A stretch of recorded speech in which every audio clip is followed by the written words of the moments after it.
This part of the pack series is bringing me so much joy, and I'm so thankful that you've taken a few minutes to stop by with us today and be a part of the pack and meet a major, huge, incredible, amazing part of the pack, my very best friend for more than a decade, Miss Holly Conti, Mrs. Holly Conti. Holly, thank you for coming because you are everything to me, as you well know, but you are also a business owner. You are a big part of Full Swing PR. You are everywhere. You are mama to sweet baby Eloise. And I just, godmama to Gray, by the way. So you are a huge part of my life. And I'm so grateful that we get to have a conversation today on Zoom, being fabulous, not in my pajamas on my bed like I normally, call you. I'm so happy to be here. This is so fun. It's so much more official than our typical conversations. It sure is. Holly, I mentioned we've been friends for more than a decade, but I don't think that really No, covers how you are my person. You are my compass. You are just everything to me. So no, I don't think that people will, they wouldn't know. But I mean, you're the person who I call at midnight if I'm like freaking out about something, right? have been We've been since we first met years and years ago. Bridge Street. So our old school pack members will remember Bridge Street, but Holly was the producer and I was the host with Chris Brandolino. We miss you, Chris. Hi, Chris.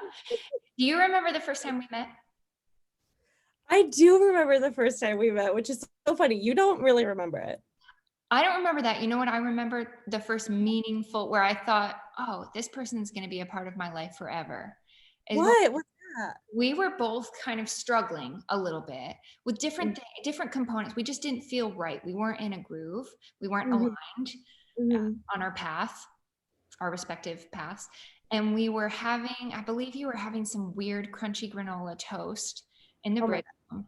Yeah. And I used to tease you so much for being what I deemed crunchy. Yeah. Which I've now made you totally crunchy. Totally crunchy. And you would never imagine. But anyway, you were eating some bizarre toast, and I was sitting there with my tea, and we were just, I felt so connected to you and felt like in a world of confusion, I had my person. And Yeah. I just knew we were going to be best friends forever. And we have been ever since. But that was everything. Yeah. That was in the break room at Channel 9. Well, that's what's so funny is that is where our friendship developed. I would come into work. You would be there because you were doing the traffic reporting. So you would get in there at like 4:30 and I would pull in around 7 a.m. And the first thing that I would do is walk through the newsroom into the break room to toast my toast.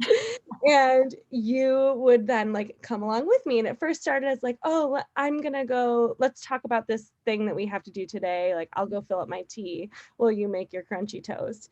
And then those ended up being, that was like a ritual that it ended up being where we would sit there in front of the tea machine and the toast for like a good 10 or 15 minutes, like chatting. And at first it was building the producer host relationship, which is super important and something that on TV, like the host needs to be able to trust the producer and the producer needs to be able to trust the host. And it's a symbiotic relationship. So we were building that, which is kind of, now that I think about it, I haven't thought about this until just right now, but like that is something that's like the foundation of where our friendship came from, which is pretty unique. But then that's where we built a friendship. And then we continued kind of having those tea chats way past Bridge Street. Forever. We still have them now. I know. I know. How I brought often water today. I almost brought tea for you today, but I didn't. How often do I text you and say, I wish I was in your living room having tea with you right now? I know. What do you take from those days? Because that was 10 years ago. Yeah. When you look back, we look back and have fond memories together. But when you look back, do you have something like a big lesson that you learned, something that you took with you from that time? Gosh, I have to really reflect, and I'm sure I've done some reflecting and have taken those things and forget at this point. I think trusting myself is the first thing that comes to mind. That was my first job. There were definitely a lot of things that I didn't do right in that job. There were definitely points where I let my emotions get the best of me. There are definitely times when I didn't I just lacked trust in myself. So I think, looking back, I might wish that I had more of just like trust in myself.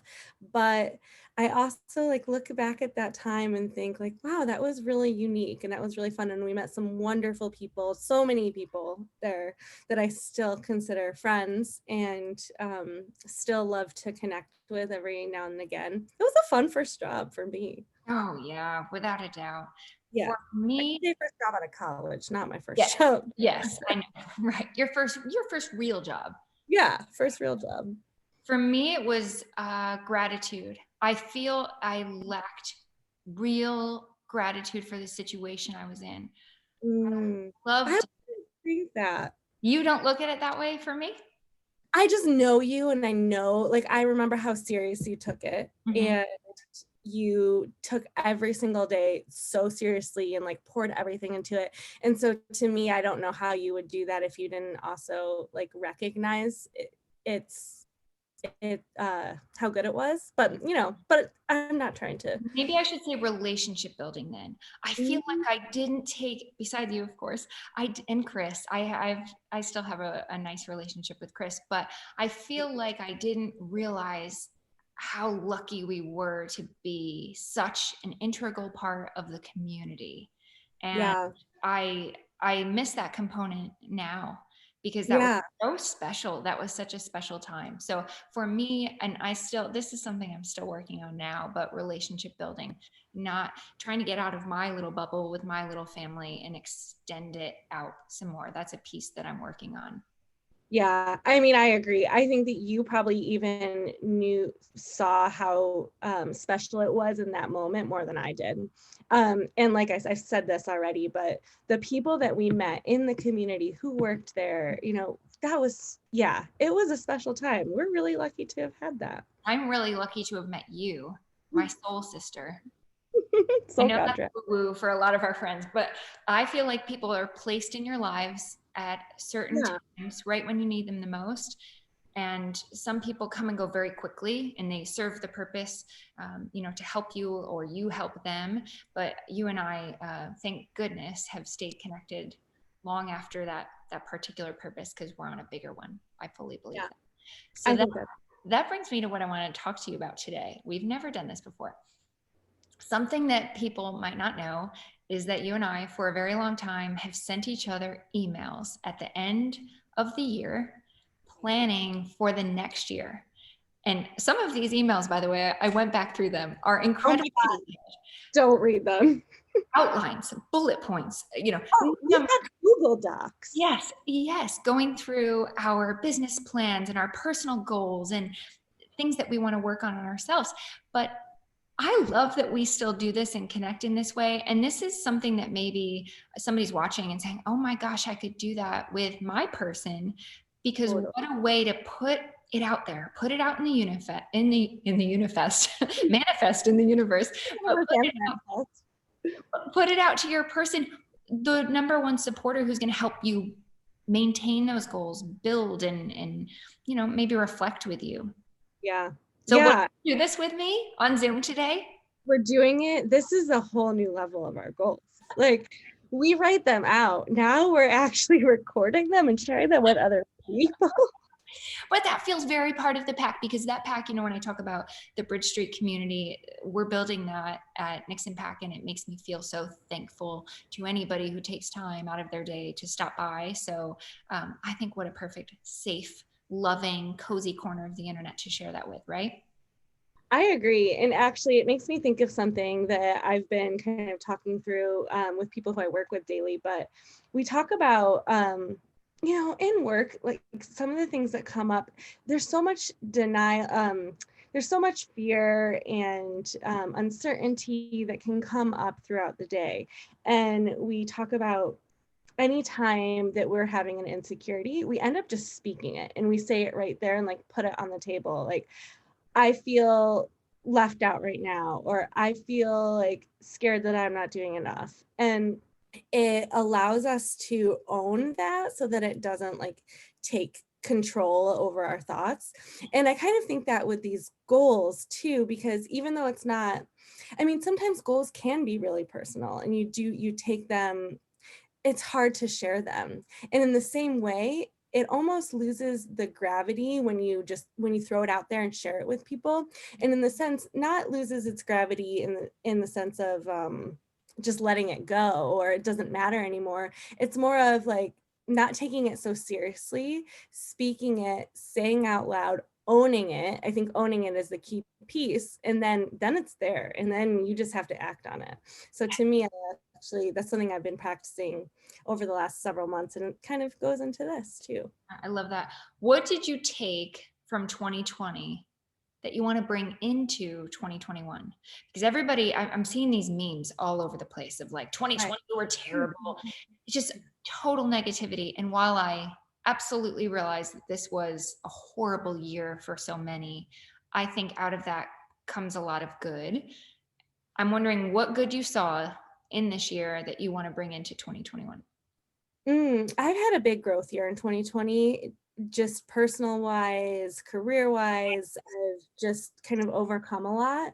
And I think that I gained a certain sense of confidence that I didn't have in years past, or that I had but didn't show other people. And you knew it, you saw it, right? And some people close to me might have, but I felt like I always downplayed myself to other people. And I think 2020 for me was the year of going all in and like showing up and owning my confidence. There goes owning it again. Maybe just owning it is what I'm going to bring back into 2020. Be a good word for you for 2021. You know how Oprah says to choose a word for the year. We love Oprah. Do you have one? Do you already have one? I have a couple. Okay, tell me. And actually, okay, so I got a little bit of a head start on this because I was in a group of people who was doing this on Friday. It was like a cocktail party. It was a virtual, what? I feel very left. You said to just say it when we feel left out. I feel very left out of that. First, oh, I've already done this. I was part of a cocktail event and I did this on Friday. Thanks for inviting me. Really? It was, okay. I'm in a program for work. It was for people who are in the program. Can we just say that this is something that comes up quite frequently for us throughout our years? Anytime Holly does something I'm not included in. Sorry, I didn't invite you. I see your Venmo history and you've paid somebody for takeout. I want to text you and be like, oh, had takeout with this person, did you? I didn't get it. You creep on my Venmo? Shouldn't be. Oh my God, who have I had takeout with recently? My sister? No, it's fine. Go ahead. Keep going. So you were at your cocktail party on Friday. It was a Zoom event, right? Right. Like a Zoom, and it was really great. It was fun. It was this crazy, weird, like Google Hangouts thing. I'm going to keep making you feel left out because it was cool. I'm confident and comfortable with this. In any case, people were sharing their words for the year. And one word that came up, going back to what we were saying about owning it, one word was arrived. And I thought that was really interesting. And that's not the word that I chose for 2021, but it kind of goes with the own it. And I think it's something, wouldn't we all want to like have more of that feeling of like, I'm here, like I'm not worried about not being where I want to be, or I'm not worried. I don't have an insecurity of like, it's like, no, I'm arrived. I'm here. I don't know. I thought it was interesting. I like the way you just turned it where you're not worried about it, but I think that part of the fun in the process is getting there. I think when you've gotten there, a lot of times you feel like, oh, okay.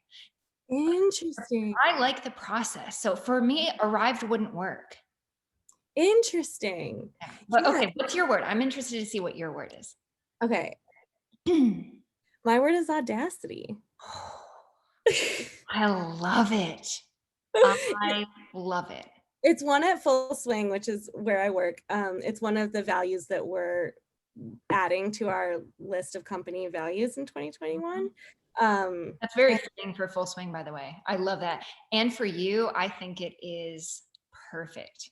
I've never had Audacity. Like, Now, I feel like I've never, like, just gone for things, if right? you told me that last year, if it were 2019 turning to 2020 and you said Audacity, I don't know if I would be thinking that was a good fit. Now you told me that, I'm like, yes. Yeah. What is your word? You ready? I'm ready. Eudaimonia. What the is that word? You would have a word that I have no idea what it means. It means human flourishing. It's the act of flourishment. I And love that, Kaylee. thank you. So this past year, my big thing has been joy triggers.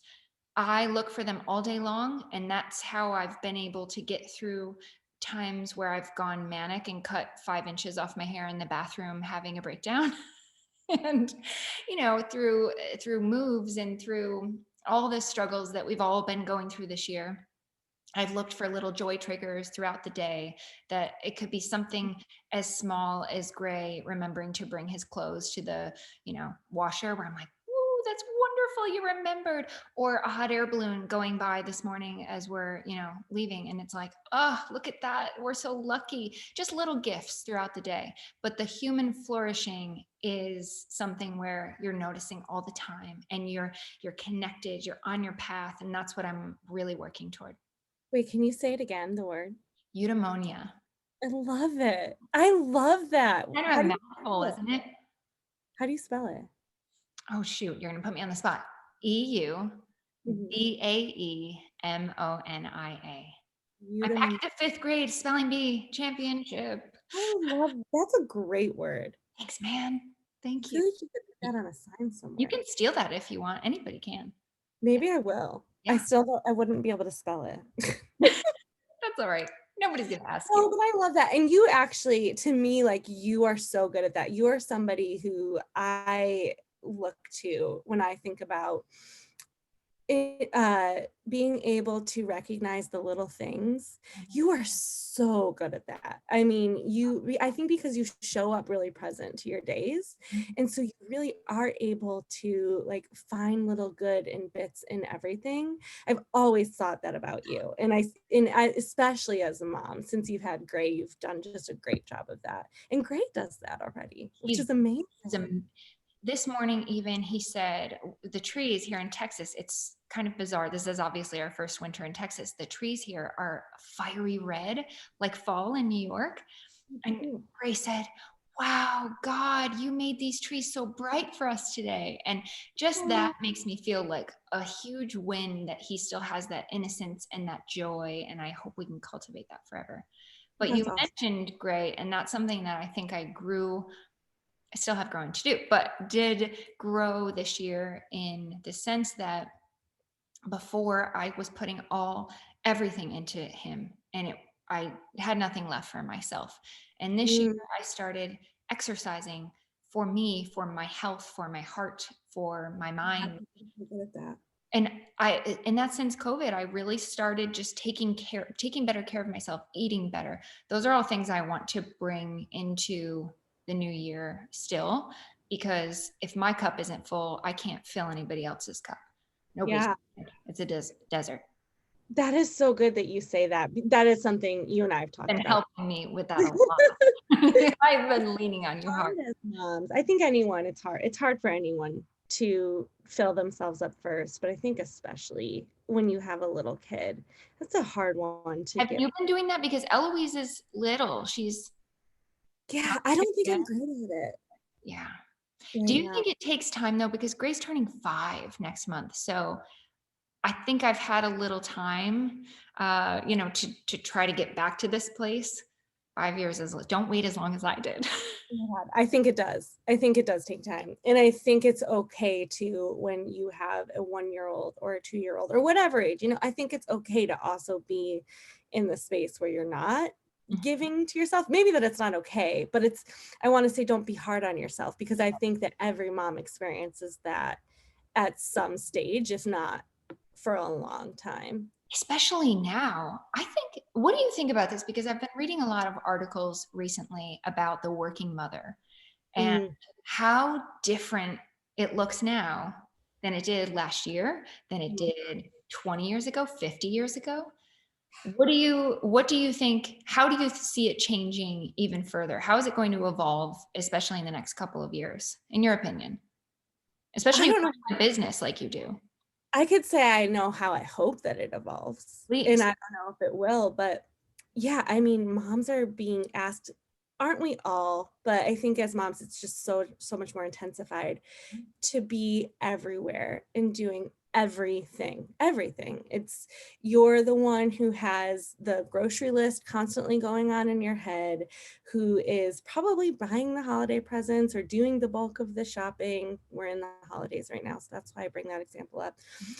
And so many of us have been without childcare, balancing a baby on our hips and in a Zoom call, trying to learn a new technology, trying to do things that we used to do in offices, still connect with people, try to keep our jobs or try to build our companies throughout, a crazy economic period, not to mention the stress of health and everything in the community. So my hope is that as more and more women turn on to feeling more confident within themselves, recognizing that it's okay that they're doing whatever they're doing right now and it's okay to let things go.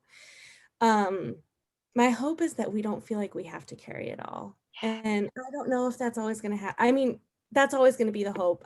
We're never going to get great at that, but yeah, I mean, we are being asked to do a lot. And if anything, I think that this year has shown us all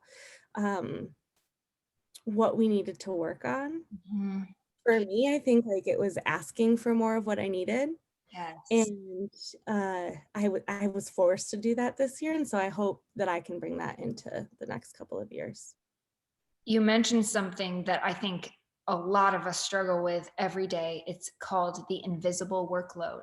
And that's what's in your mind where you're running through the grocery list, you're running through the to-dos at home. I have to clean this, I have to send this card, I have to do this. And a lot of times men don't have that. They're in the here and now, they're working on whatever they have to work on and they know that the rest is just they don't know how, but it's taken care of. So we not only have that, but we also have the worries of, is my kid making friends at school? Is daycare going okay today? And I'm worried about that all day while I'm replying to emails or while I'm working on this. And we have so much going on that it's hard to turn that off because I think that that's part of our DNA. That's how we're programmed also. Yeah. I think that I have been noticing in myself recently that I tend to have this constant anxiety and constant feeling of what's next and what should I be doing, and I didn't get that done. And I heard an influencer talking about this last week and it resonated, where she mentioned like it's the end of the day, it's 9 o'clock, and you might be worried that you didn't get enough done. When are you ever going to stop that feeling? And I looked at it and like that has been my year, like constantly feeling like I didn't get this done, so let me stay up till 11 to finish it, and didn't get that done, and always feeling like I'm not doing enough. And I'm just gonna try to challenge myself to let go of that, even for one day a week or one That's night a a great week. goal. That's a Yeah, great goal. yeah, we can be so hard on ourselves. I don't want to be. I agree. What is your biggest goal in this coming year personally?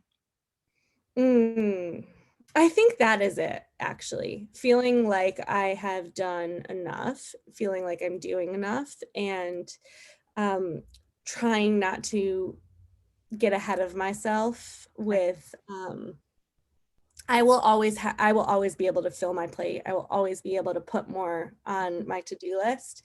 And so I think my goal is going to be like, how can I break down to what's essential right now? What do I have to do? And then but that's hard because you can make a case for having to do everything. Mhm. But I think that that's my biggest goal, is just like being a little bit more gentle on myself. And can I keep going? Yes. Okay. I actually, going back to hearing other people's words, another word that came up was margin, which I thought was really interesting. She was saying she wants more margin with her time, more margin with her revenue, and meaning that she felt like she was always like just finishing in enough time, Yes. just having enough for her bills, or just having enough for like for what she wanted to do next. And I thought that I had been kind of thinking about that. I like that. I like that very much. What is an interesting choice? Yeah, it is. But then you think about it, and it's like, yeah, I would. It makes total sense. Obviously, you want more profit margin. So, yes. And so, how can you do that? But also, how can you like how can you give yourself more margin on either end of your day? Mhm. And recently I started like you inspired me to like pick up doing more exercise, because you've gotten really so much back into that this year. About it. Back into it. But Holly, you know what's interesting is that I would have to squeeze into these dresses for being a spokesperson for whatever, dealership or brand. And people would say, "Oh, do you exercise?" And I'd be like, "No, I'm just running around or, whatever, Mhm. doing yoga when I can." And they thought I was crazy. And I Mhm. thought that was because like people just felt like they needed to exercise. It's for your mental health as much Yeah, as it is your physical health. And that's something that has made the biggest difference to me this year. It's not about fitting into a dress or jeans. It's more about your brain fitting in here and not being running around like a crazy person all the time. totally. And so I had never felt like I had enough time, and I just started giving myself just 20 minutes a day of like, I'm just going to do 20 minutes and that's it. And that's what I think about when I think margin. Like I built in that margin to my day now of 20 minutes. It's nothing. So proud of you. It feels really good. But it's not nothing. And that habit, I just finished The Power of Habit, which is one of my all-time favorite books. If you I want, haven't. it's phenomenal. But what I loved about it is, and this is for anybody who has a habit that needs breaking, we have a piece of our brain that is ready and waiting to learn something new. And so, Mm. if every time I feel anxiety, this is really an example of me. If every time I feel like a deep anxiety and I don't know what to do, I go to the pantry and I'm like, what sweet treat can I Oh, find? this is you. It is me, right? It is. You Sometimes do. I'll text you and be like, I just ate 6 cookies. And you're like, "Stop." Or like just a bunch of M&Ms. Yes. But if I know that that's my loop, that's the loop I get on. Okay, I'm feeling anxiety. And now I train myself to walk and fill up my mug for tea. And then I sit with a thought and I walk through it. I'm retraining my brain. So you can do this with anything. You building in that 20 minutes for exercise, that's retraining your brain. Okay, this Yeah. is my time each day. And that can be anything. It can be as simple as you wanting to take time to read a piece of a book, or if you want to take a walk around the block. It can be something very simple, but finding one thing that you want to change this year or shift this year, and then making that a Mhm. habit. And pretty soon the other things Yeah. are on. Yeah, and it's hard to do that because you can always talk yourself out of why you don't have the time, and I have been able to do that, and it's been really good, and so I wanna bring that into 2020 and 2021, and I think also just, like, really just releasing negative self-talk. Yes. And that's so important for you as a mother of a little girl. I think that is hugely, wildly important. Mm. We've learned so much since we were children and parented as children. And I look back and I think, I mean, obviously, our moms did a great job with what they have. And I love Heidi. Hi, Heidi. Hey, High Mom. bar. But I think when you don't know, you can't change something. They didn't know better. They did the best that they did and that they could do. But I think that in the way that I speak to myself, I remember, oh, I want to speak to Gray a little bit differently. I mean, I tell him 100 times a day, you are smart, you are brave, you are kind. And we're breathing that into them because words are so powerful. But we do Yeah. that with our children. We need to do that with ourselves as well because we're modeling. Totally. Eloise and I have this new tradition. Every time she gets out of the bed, or no, not bed, bath, I wrap her up in a towel and we go up to the mirror and we give ourselves mirror kisses. Is that the It, video you sent me? it is. And even though it's such a silly thing and it's more of like a sensory thing, right? She probably is just liking how it feels to like kiss the mirror and like see it's cool. But I actually just like that tradition with her because it's getting used to seeing ourselves in the mirror and interacting with ourselves And and smiling and showing love and joy. yeah, Yeah. yeah, and looking in the mirror and being like, oh my god, I just had like some song lyrics in my head. Would you want to bust a rap on this show? You know how Beyonce is like talking to myself in the mirror, like, you're my boo. I don't know that. Well, anyways, Unpopular you opinion, know, not a Beyonce fan.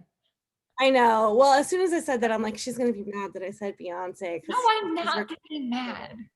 I love you. And I love that what a wonderful example of a great mom that you are, kind of already showing her that. I think you're, it's fun to do that. by the way, I think you are the most wonderful, loving mom, which isn't surprising because you're a wonderful, loving human and friend and wife and all of those things.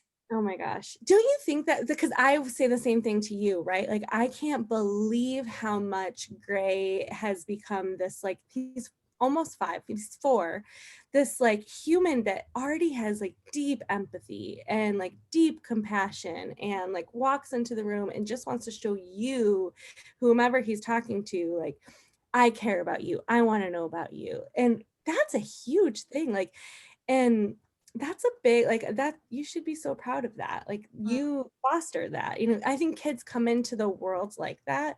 However, if they aren't shown how to do that, then they lose it, or they can lose Eloise will be that way too, 1,000,000,000%. With you and Aaron, of course she will. But that's really important these days. I mean, he's a wonderful little boy and he is hugely empathetic. But we it. also, especially this season with Christmas, it was really challenging when we'd walk into a store and I want, put this on my list, take a picture of this so you don't forget.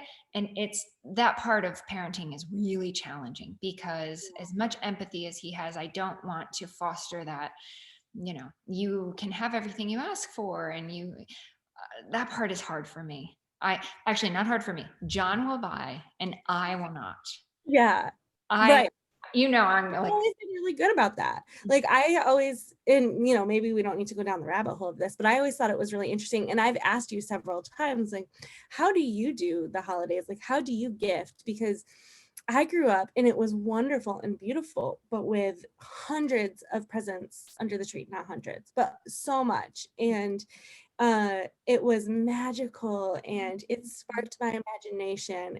It filled joy. And I think that I still carry those memories into even days that I don't know I'm thinking about the holidays, right? But it definitely was special. But at the same time, how do you like be mindful about, like, yeah, I'm still juggling that whole aspect. Right now, Eloise doesn't understand Christmas. yeah, So she's still little. For me, I've become more mindful about how he speaks to others and the classes he's a part of. And I never want another child to feel less than. And so, mhm. especially with gifts, something that I read a while ago when Gray was just a tiny baby is that when kids go back to school after Christmas break, what did Santa bring you? Is the number one thing that they say to each other. And for a lot of children, Santa either doesn't bring anything or it's a gift. And so any gifts are from me and John, and then we do one from Santa, who, according to Gray, is a romantic figure. So, Sounds right. right. So, I also think it's overwhelming for children when there's so many presents, at least for him. It's all about knowing your child. So, obviously in your family they knew you guys and they knew what you could handle. I think for Gray it would be overwhelming if there were too many things because Yeah. then he wouldn't be able to focus on a couple to play with or be excited about. It would just be too many. But I still obviously love and want to spoil him. I mean, I bought 70 books from his Scholastic book fair because you know how we are with that. You know what I think is so cool though? You've always been really good about this is also pairing like gift giving and receiving with what you're doing externally for other people, and not in a showy way, but like how you guys have always been really good at giving back and showing up in the community. That's something that I want to do with Eloisa as she gets older, and start foster that early on. Oh, I love that. Yes, same. I want to do more of that as well, especially as he's getting more able to Yeah. see the impact that he can have out in the community. Okay, so we've talked about personal goals for the new year. Is there anything else you want to add to your list? Or did you cover that part? Wait, let me see. I have a list of reference because You made a list? I should have made a list. you didn't make a list. I feel like you're such a lister. I am too much of a lister. That's one of the things I'm working on next year. I should probably work on that too. How are you going to work on that? I have like a billion lists. Because I'm putting things on there that I've already done just to get the, I do it. it's a dopamine hit, because you want that dopamine hit of, crossing it off. But then when I look at a list of things that I didn't get crossed off, I feel discouraged and I feel upset with myself. So I've started getting up earlier in the morning, which, as you know, I love waking up early. But because my kid wakes up so darn early as it is, I've now moved it back even an hour before so that I can really get that day started. And where I feel right now. What did you say? You're waking up at 4 a.m. Yeah, I'm waking up at 4. That's when I work out. And the other day I heard, like, Grace still sleeps with us at almost 5 years old. I know. I guarantee that Eloise is going to do that. Somebody told me, one of his pre-K teachers from Creative Environment told me, because her kid slept with her up for a long time. But I was telling her one day, I said, when we move, I'm going to get him to sleep in his own bed. And she said, why? And I said, well, because he should. She's like, who says? Yeah. I said, okay. Yes. That is what I want to take into 2021. That is like the thing. Who says? Like, when he's ready, he'll get out of the bed. He'll tell you when he's ready. Yeah. Why do we have to put a label on it like, oh, it's a problem? Did you see the Kristen Bell and Dax Shepard interview where she said that I believe it was like a 7-year-old, I'm not sure the age of one of her children, but was still in pull-ups at night, and everybody shamed her, like, oh my gosh, your kid shouldn't be in pull-ups, bedwetting, there's a problem. When have we become where we're looking at somebody else and saying, that's a problem, finger pointing, judging? I want to model different behavior also, where I don't judge that. But self-talk, going back to what you just said, I said, oh, I made a grimace like, oh, he's almost 5 and he's still sleeping with us. No, that's okay. Because that's our family. That's what we do.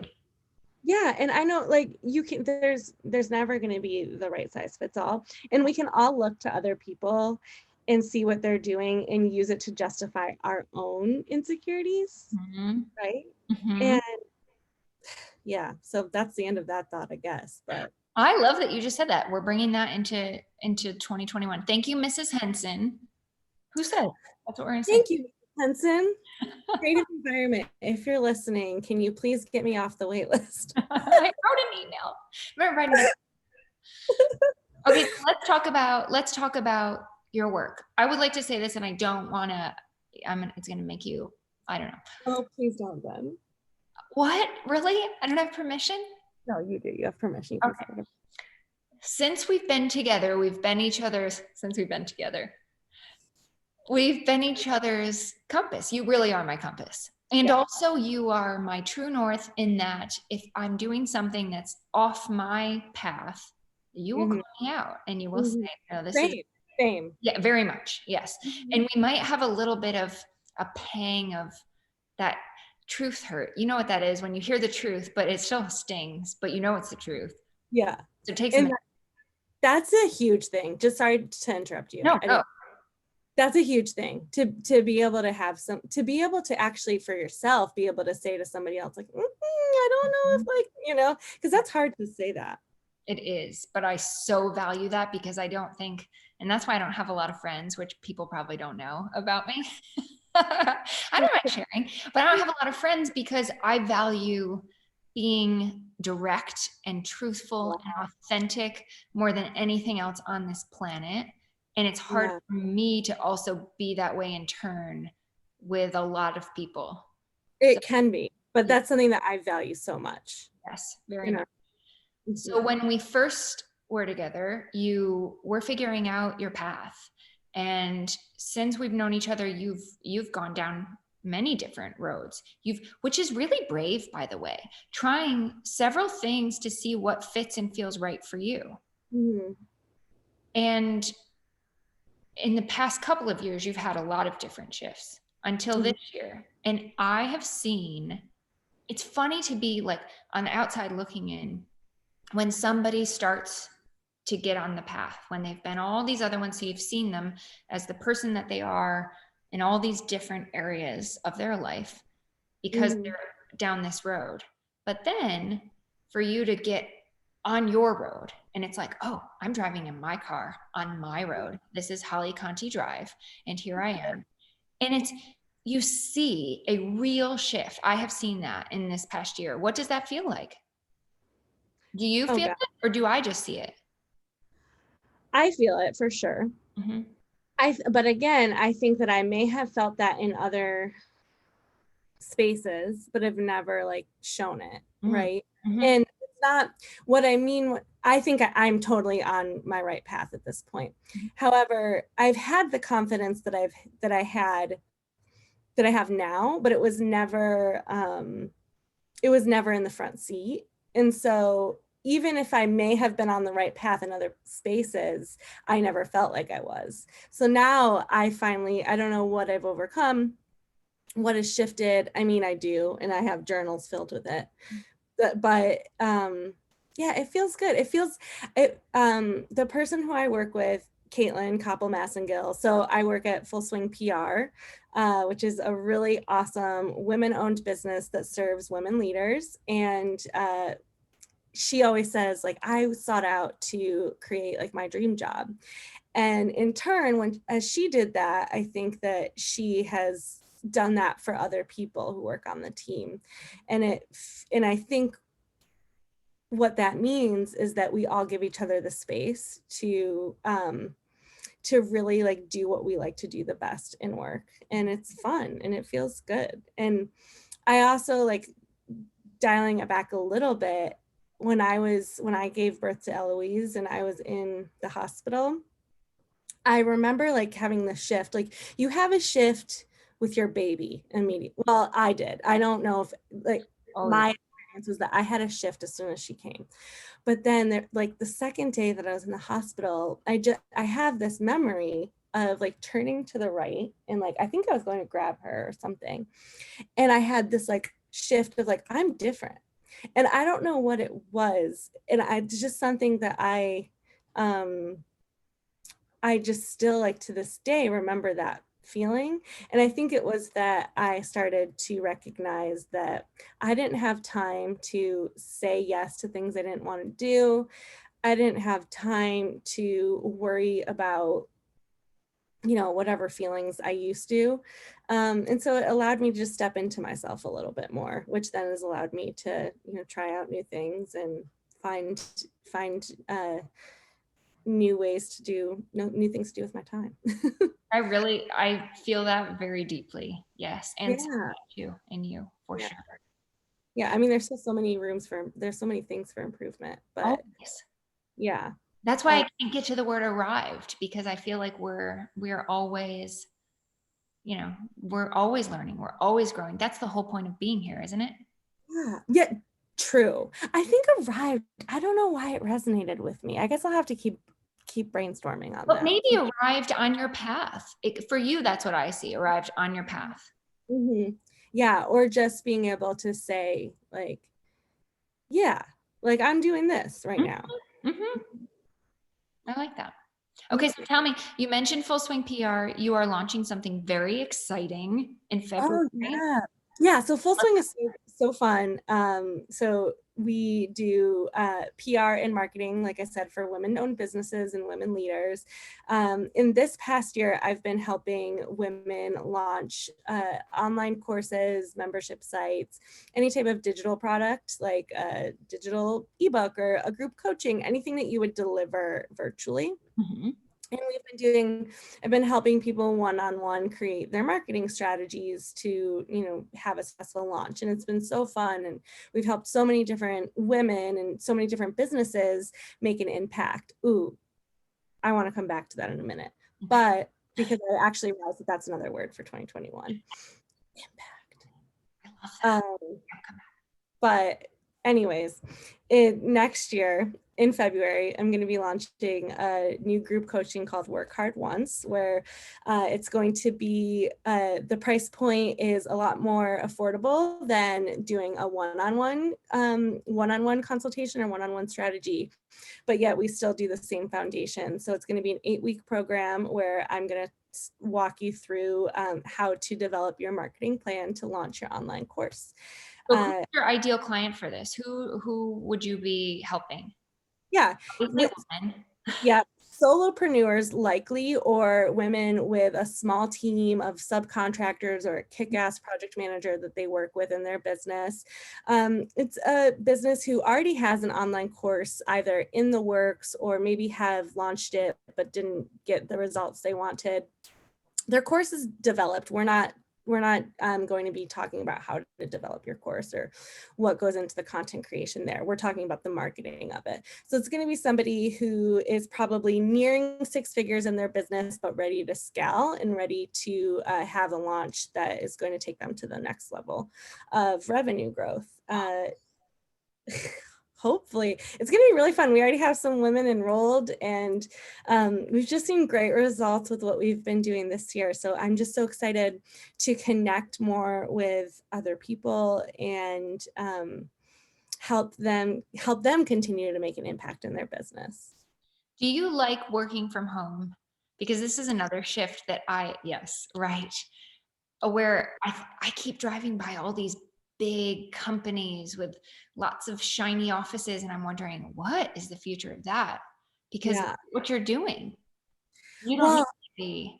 That was a goal of mine for years. Getting a remote job had been a goal of mine for years, and now everyone's remote this year. And I wonder how other people feel about it. There's definitely you do miss connection. And I think as we move out of 2020 and as we start, as vaccines come and we start to be able to move through the world a little bit more, you'll get my hope is that I'll get more of that human connection. As long as you come to Texas, that's all I care about. I'm coming to Texas. We have big goals for the Air and Space Museum. I can't wait. I've already packed it. I've got like snacks packed. I'm ready. Oh my God. Yes, I can't wait for that. But I love working from home, and I don't know if it's for everyone, but that has always been, because I don't need motivation from other places or other things or people. And we still do so much Zoom connecting and talking, and there's Slack and all of the places to connect with people still. So you're not missing that. Too many places. Do you ever feel that it's hard to disconnect? Yeah, that's a huge problem. And that probably leads to the anxiety and the stress of feeling overwhelmed. And so I do hope that we can start as a community, start like creating more boundaries around that. I never shut my Slack off, and I continue to check it all the time. You better not do that after 5 p.m. I know, it's Erin's non-negotiable. I love that you have that family rule. Yeah. Shut it down. He's like, shut it down. Do you sneak to the bathroom? 100%. Don't tell him. Sometimes I do that even with Instagram, where I'll get a lot of messages and I'll feel that I need to respond to the people because I feel bad if somebody's asked a question or they say something nice. I want to reply. But then John's like, are you talking to your Instagram friends again? And I'm like, yes. So then I just sneak away to the bathroom. Like, let me just see. A lot of the people that I work with are in Mountain Time, and I'm in Eastern Time, or even they're in Pacific Time too. And so that's hard to shut it off. That's got to be especially hard. East Coast time is rough when you're working with, especially Pacific. I loved living in Mountain Time because I always felt like I had extra, like I felt like I was up on all of my friends on the East Coast because I still had 2 hours left of my day. Oh yeah, for sure. All right, is there anything you want to close with? Miss Holly Conti. Thank you, Haley. Thank Oh, you for thanks for coming having me. on. I'm beyond grateful to you.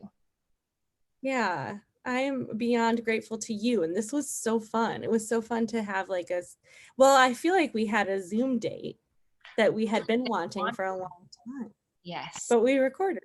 And I love that I could share my person with my other people so they could just see how wonderful you are. And some of the good parts of me are because of you. You inspired me. So, no, truly, you have inspired me so much. I mean, John said this the other day and I didn't know how to take it, but he said, "You are not the person I married." But he didn't, that's very John. But but he didn't say it in the sense of, you're not the person I married, you witch. But he said it in the sense of, now, before, I didn't care about a lot of things and health and reading. Well, I've always been a reader, but You used to eat like fruit roll-ups. I used to eat fruit roll-ups. You used to eat fruit roll-ups. Stop, Holly. You did. Or something along those lines, like Chips Ahoy little packages. Oh my gosh. Don't you remember? No, I don't remember. That's a problem with me, that I think I have early dementia, because that apparently happens to people with anxiety. At times in your life when you've been high anxiety, it literally becomes a black hole that you don't remember. No, you and John used to you always had like the funniest snacks. It cracked me up. Oh yeah, and then you came to visit us in Chicago and you were gluten-free at the time. Now I'm gluten-free and vegan, so I can eat anywhere. Really obnoxious and difficult for everyone around me. You came to Chicago and it was like you were coming, and I thought, gosh, what am I gonna do? I'm gonna try to bake these gluten-free cookies, but I don't know how they're gonna taste. You were gluten-free before that was, the thing. Yeah, I don't know. It was like just becoming the thing.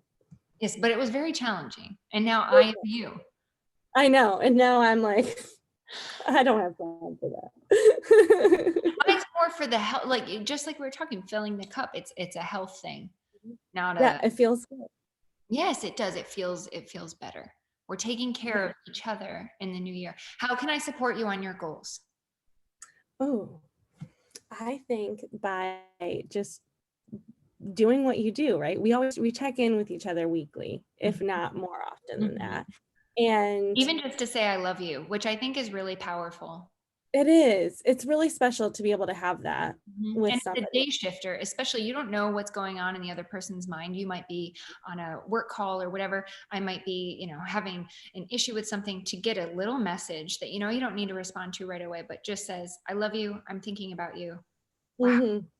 I love when you do that. That's so, it's really magical. We both do that. And I think that, you don't have to ask me how you can support me, because I think that that's one thing that we've always been able to do for each other, is check in and listen, like actually listen. And when I say like, this is a goal that I have, and you are like, awesome, I'm on board with you on that. Like, let's do it. Yes, I'm your biggest fan. How can I support you? What would you say I need to work on in 2021? Answer honestly. It's okay. Okay. I think that you need to release perfection. Oh, yes. Yeah. Well, I retook the Enneagram because for Sunday Scrolls, I was posting. You're one. Are you a one? Holly. So I used to be, when I took the Enneagram originally, I was a 3-wing 2, which is an achiever with a caring heart, something like that, right? Mm-hmm. Achiever helper. Yeah. No. Now you are lone one. Are you 1 and 8 by any chance? Do you have any 8 in you? What did you get, the copy of my test results? Well, I just know you very well. For friends who are watching who are not familiar with the Enneagram, a 1 is a perfectionist.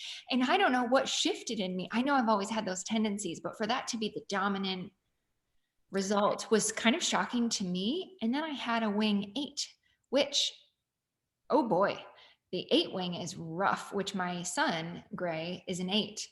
And I'm pretty sure Ellie is an 8. Really? I think she might be. And they have the Enneagram for kids. I hope she doesn't revisit this in 20 years. That's okay. And what I'm learning is that your Enneagram can change. Have you Mm. taken yours? Well, I just got hip to the Enneagram this summer, so I haven't retaken it. But you Um, are a 7. Tell us about this And the 7 is like the fun, the partier. What's it called? The campaigner. partier. I guess partier. Well, that's how, if you see the Enneagram memes, Yes. that's what they like to focus on. Like the life of the party, the Yes. one who's fun and up for doing things. Yep. Um, and so I guess I'm that, but I also think it's called the campaigner is also one of my types, but that's from a different test. The enthusiast is the 7, which Yes. is totally me, I can right? absolutely see you as the enthusiast. Yeah, but then I also have a lot of 8 in me, surprisingly, but I think that's just changed. I think that that's more recent. And I've Fellow got some. eights include Donald Trump, Fidel Castro, um, many dictators and world leaders, which I can see for Gray 1,000,000,000%. Yeah, but usually 8s, like they know what they have, they know what they want, and that's a good thing. That's a great thing. You're right. Yeah. So I need to release perfection. I'm working on that. And this is an example of that. Part of the pack, doing something off the cuff, asking Yeah. questions, showing Not myself in needing a whatever. guaranteed, not needing it to, like, not needing to know that it's a guaranteed anything. It's just like, for fun. It's just an idea to try. And you can help me with that by just doing what you do. When I call you and ask, am I being a nagging wife or am I being a crazy helicopter parent? And you tell me the truth every time. That's true. Mhm. Telling the truth. That's how we can both support each other. Okay. Thank you, Holly So Conti. fun. This was so fun. I'm so grateful to you. Oh my gosh, we talked forever. This was awesome. I love you so much. I love you so much. I'm going to include all of your information below for everybody to learn more about you. And thank you to all our friends for stopping by with us today for part of the pack. Thank you.